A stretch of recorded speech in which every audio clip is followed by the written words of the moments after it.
আসসালামু আলাইকুম রহমতুল্লাহি বারাকাতুহু। তো আজকের ভিডিওতে আমরা দেখব যে হারাম জিনিসের মধ্যে, হারাম পানীয়র মধ্যে যখন আমরা বিপদে পড়ি, এমন কোনো সময় এসে গেছে সেই সময় আমার হারাম খাওয়া ছাড়া কোনো উপায় নেই। সেই মুহূর্তে ঠিক কোন মুহূর্তে আর কতটা পরিমাণ আমরা সেই হারাম খেতে পারবো, সেই বিষয়টা আজকে আমরা দেখব কোরআন থেকে। কারণ আমরা অনেকেই শুনেছি যে বিপদে পড়লে এরকম সময় হারাম জিনিস খাওয়া যায় যাচ্ছে। আমরাও অনেকে বলে থাকি, এখনো দুনিয়াবি কিছু জিনিস নিয়েও বলে থাকি যেগুলো সঠিক নয়। তো সেই জিনিসটা আজকে আমরা দেবো কোরআন থেকে, কি পরিমাণ বিপদে পড়লে আর কি পরিমাণ হারাম জিনিস সেই মুহূর্তে আমাদের জন্য খাওয়া যায় যাচ্ছে। তো আলহামদুলিল্লাহ, আগের ভিডিওতে আমরা 171 আয়াত পর্যন্ত কভার করেছি। তো ইনশাল্লাহ আজকে আল্লাহর নামে 172 থেকে স্টার্ট করছি।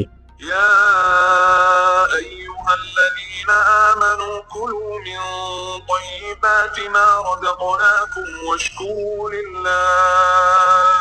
واشكروا لله إن كنتم إياه تعبدون। হে ঈমানদারগণ, যদি তোমরা যথার্থই আল্লাহর ইবাদতকারী হয়ে থাকো, তাহলে যে সমস্ত পাক পবিত্র জিনিস আমি তোমাদের দিয়েছি সেগুলো নিশ্চিন্তে খাও এবং আল্লাহর প্রতি কৃতজ্ঞতা প্রকাশ করো। অর্থাৎ যদি তোমরা ঈমান এনে কেবলমাত্র আল্লাহর বিধানের অনুসারী হয়ে থাকো, যেমন তোমরা দাবি করছো, তাহলে জাহেলি যুগে তোমাদের ধর্মীয় পণ্ডিত, পুরোহিত, পাদ্রী, যাজক, যোগী ও সন্ন্যাসীরা এবং তোমাদের পূর্বপুরুষরা যেসব অবাঞ্ছিত আচার আচরণ ও বিধিনিষেধের বেড়াজাল সৃষ্টি করেছিল সেগুলো ছিন্ন ভিন্ন করে দাও। আল্লাহ যা কিছু হারাম করেছেন তা থেকে অবশ্যই দূরে থাকো, কিন্তু যেগুলো আল্লাহ হালাল করেছেন কোনো প্রকার ঘৃণা সংকোচ ছাড়াই সেগুলো পানাহার করো। নবী সাল্লাল্লাহু আলাইহি ওয়াসাল্লাম তাঁর নিম্নোক্ত হাদিসে এদিকেই ইঙ্গিত করেছেন। তো হাদিসটা হচ্ছে, যে ব্যক্তি আমাদের মতো করে নামাজ পড়ে, আমরা যে কিবলাহর দিকে মুখ করে নামাজ পড়ি তার দিকে মুখ করে নামাজ পড়ে এবং আমাদের জবেহ করা প্রাণীর গোশত খায়, সে মুসলমান। এর অর্থ হচ্ছে, নামাজ পড়া ও কিবলাহর দিকে মুখ করা সত্ত্বেও কোনো ব্যক্তি ততক্ষণ ইসলামে পুরোপুরি প্রবেশ করতে পারে না যতক্ষণ না সে পানাহারের ব্যাপারে অতীতের জাহেলি যুগের বিধিনিষেধগুলো ভেঙে ফেলে এবং জাহেলিয়াত পন্থীরা এ ব্যাপারে যে সমস্ত কুসংস্কারে নিমজ্জিত ছিল সেগুলো থেকে মুক্ত হয়। কারণ এই জাহেলি বিধিনিষেধগুলো মেনে চলাটাই একথা প্রমাণ করবে যে জাহেলিয়াতের বিষ এখনও তার শিরা উপশিরায় গতিশীল। এখানে কিন্তু সেই জিনিসটা প্রুফ হয়ে গেল, যে ব্যক্তি আমাদের মতো করে নামাজ পড়ে, আমরা যে কিবলাহর দিকে মুখ করে নামাজ পড়ি তার দিকে মুখ করে নামাজ পড়ে এবং আমাদের জবেহ করা প্রাণীর গোশত খাই, সে মুসলমান। মুসলমান কারা, এখানে কিন্তু আমরা সেটার আরেকটা প্রমাণ পেলাম, যেহেতু আমরা আগের ভিডিওতে দেখেছি, আগের আয়াতগুলোতে পড়েছি, তো তারও একটা প্রুফ এখানে আমরা পেয়ে গেলাম। إنما حرم عليكم الميتة والدم ولحم الخنزير وما أهل به لغير الله فمن اضطر غير باغ ولا عاد فلا إثم عليه إن الله غفور رحيم। আল্লাহর পক্ষ থেকে তোমাদের উপর যদি কোনো নিষেধাজ্ঞা থেকে থাকে তাহলে তা হচ্ছে এই যে, মৃতদেহ খেও না, রক্ত ও শূকরের গোশত থেকে দূরে থাকো, আর এমন কোনো জিনিস খেও না যার উপর আল্লাহ ছাড়া আর কারোর নাম নেওয়া হয়েছে। তবে যে ব্যক্তি অক্ষমতার মধ্যে অবস্থান করে এবং এই অবস্থায় আইন ভঙ্গ করার কোনো প্রেরণা ছাড়াই বা প্রয়োজনের সীমা না পেরিয়ে এর মধ্যে থেকে কোনোটা খায়, সেজন্য তার কোনো গুনাহ হবে না। আল্লাহ ক্ষমাশীল ও করুণাময়। এই জিনিসটা এখানটা আমাদেরকে আরেকটু ভালো করে বুঝে নিতে হবে। জিনিসটা কি, আল্লাহ প্রথমে কি বললেন, যে হে ঈমানদারগণ, তোমরা যথার্থই আল্লাহর ইবাদতকারী হয়ে থাকো, তাহলে যে সমস্ত পাক পবিত্র জিনিস তোমাদের দিয়েছি সেগুলো নিশ্চিন্তে খাও এবং আমার আল্লাহর প্রতি কৃতজ্ঞতা প্রকাশ করো। দ্বিতীয় আয়াতে আল্লাহ কি বলছেন, যে আমার পক্ষ থেকে তোমাদের উপর যদি কোনো নিষেধাজ্ঞা থেকে থাকে, মানে জাহেলি যুগে যে সব জিনিসগুলো ছিল যে আমরা এগুলো খাবো না, ওগুলো খেতে নেই, নানা রকম তো সেই জিনিসগুলো আল্লাহ বলছে যদি আমার পক্ষ থেকে কোনো কিছু নিষেধ থাকে যে তোমরা এই খাবারগুলো খাবে না, তাহলে সেগুলো হচ্ছে কি, মৃতদেহ মানে মরা জিনিসের গোস্ত খাওয়া যাবে না, মরা জিনিস খাওয়া যাবে না, রক্ত আর শূকরের গোস্ত, এই তিনটে জিনিস খাওয়া যাবে না। আর এমন কোনো জিনিস খেও না, এইখানটা ভালো করে ইয়ে করতে হবে, আর এমন কোনো জিনিস খেও না যার উপর আল্লাহ ছাড়া আর কারোর নাম নেওয়া হয়েছে। যেমন আমরা অনেক অনুষ্ঠানে যাই স্কুলে, বিশেষ করে স্কুলের ছাত্রছাত্রীরা, আমরা স্কুলে গেলে পুজো আচ্চার অনুষ্ঠানে আমরা গেলে সেখানে অংশগ্রহণ করতে হয় আমাদেরকে গেলে। তো সেখানে কিন্তু আমাদেরকে খাবারের সাথে প্রসাদ দেওয়া হয়, বিশেষ করে সরস্বতী পুজো যেখানে স্কুলে খাওয়ানো হয়। তো সরস্বতী পুজোয় বিশেষ করে যেখানে খাওয়ানো হয় সেখানে কিন্তু প্রসাদ দেওয়া হয়। সেই সব জিনিস কিন্তু আমরা খাবো না। প্লাস পুজো আচ্চায় যেগুলোতে আল্লাহ ছাড়া অন্য কারোর নাম নিয়ে এ করা হয়, শুধু হিন্দু ভাইদের জন্য নয়, আমাদের মুসলিমদের মধ্যেও এই জিনিস আছে কিছু কিছু জায়গায়, যেখানে আল্লাহ ছাড়া অন্যজনের নাম নিয়ে সেটা এ করা হয়। তো যেখানে আল্লাহ ছাড়া অন্য কারোর নাম নেওয়া হয়েছে সেই খাবার কিন্তু খাওয়া যাবে না। কিন্তু খেতে পারবে কখন? যখন কোনো ব্যক্তি অক্ষমতার মধ্যে অবস্থান করে এবং এই অবস্থায় আইন ভঙ্গ করার কোনো প্রেরণা ছাড়াই বা প্রয়োজন সীমা না পেরিয়ে এর মধ্যে কোনোটা খায়, সেজন্য তার কোনো গুনাহ হবে না। তো এই জিনিসটা আমরা একটু ডিটেলস দেখব। এই নিষেধাজ্ঞাটি এমন সব প্রাণীর গোশতের উপর আরোপিত হয় যাদেরকে আল্লাহ ছাড়া আর কারোর নামে জবেহ করা হয় এবং আল্লাহ ছাড়া অন্য কারোর নামে নজরানা হিসেবে যে খাদ্য তৈরি করা হয় তার উপর আরোপিত হয়। এই যে নজরানা জিনিসটা, আমরা অনেক পীরের নামে নজরানা দিয়ে থাকি, অলিয়া উলিয়ার নামে নজরানা দিয়ে থাকি, সেটা কিন্তু হবে না, খাওয়া যাবে না। এই নিষেধাজ্ঞাটি এমন সব প্রাণীর গোশতের উপর আরোপিত হয় যাদেরকে আল্লাহ ছাড়া আর কারোর নামে জবাই করা হয়েছে। অতএব যে প্রাণীকে আল্লাহ ছাড়া অন্য কারোর নাম নিয়ে জবাই করা হয়েছে সেই জিনিসটা খাওয়া যাবে না, আর আল্লাহ ছাড়া অন্য কারোর নামে নজরানা হিসেবে দেওয়া হয়েছে।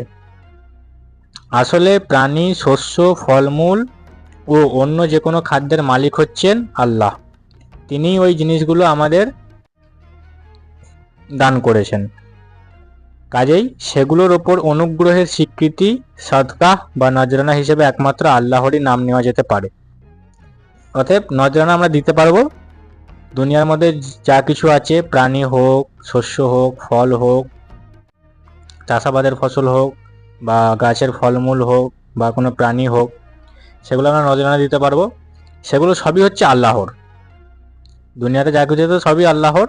তো আমরা কিন্তু আল্লাহর অনুগ্রহের স্বীকৃতি, সেগুলোর উপর অনুগ্রহের স্বীকৃতি সদকা বা নজরানা হিসেবে একমাত্র আল্লাহরই নাম নেওয়া যেতে পারে। অর্থাৎ আমরা নজরানা দিতে চাইলে, সেটা সদকা করতে চাইলে বা নজরানা দিতে চাইলে সেটা কিন্তু আল্লাহর নামেই দিতে হবে আমাদেরকে, আর কারণ নয়। তো আল্লাহর নাম নিয়ে আমাদেরকে সেটা দিতে হবে, সেটা খাওয়া যাবে।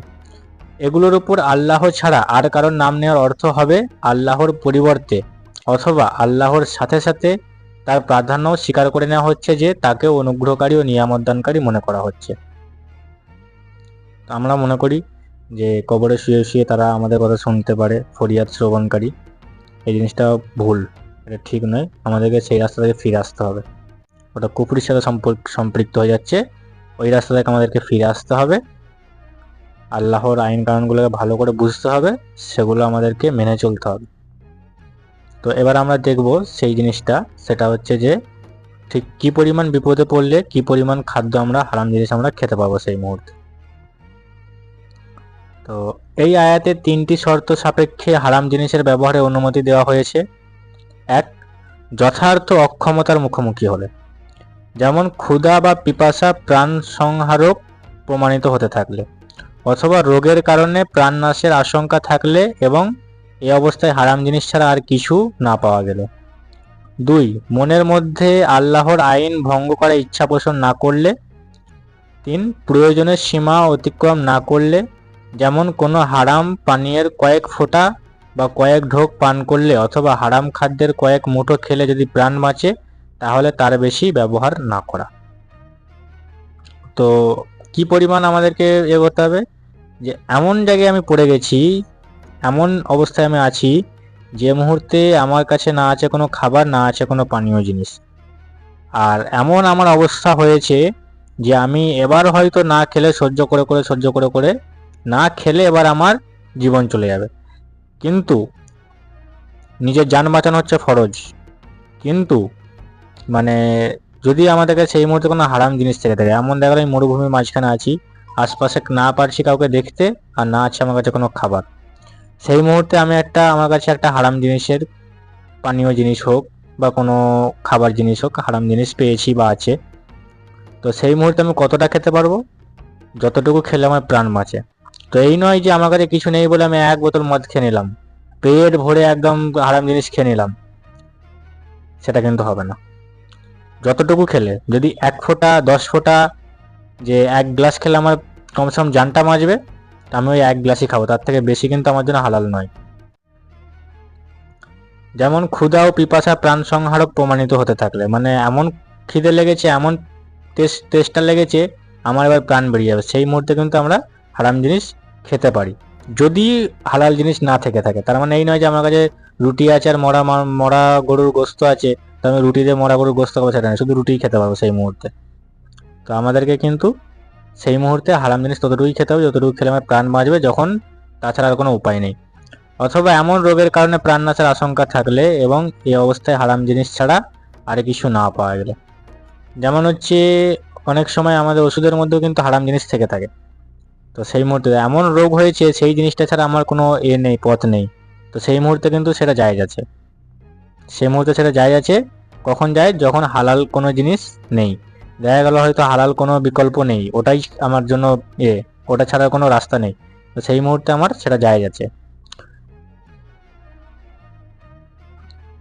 আর মনের মধ্যে আল্লাহর আইন ভঙ্গ করে ইচ্ছা পোষণ না করলে, মানে আমার মনের মধ্যে নেই যে আমি আল্লাহর আইন ভঙ্গ করব, অনিচ্ছা থাকা সত্ত্বেও যদি কোনো সময় আমাকে খেতে হয়, সেটা ভিন্ন কথা। প্রয়োজনের সীমা অতিক্রম না করলে, যেমন কোনো হারাম পানীয়ের কয়েক ফোঁটা বা কয়েক ঢোক পান করলে, অথবা হারাম খাদ্যের কয়েক মুঠো খেলে যদি প্রাণ বাঁচে, তাহলে তার বেশি ব্যবহার করা যাবে না।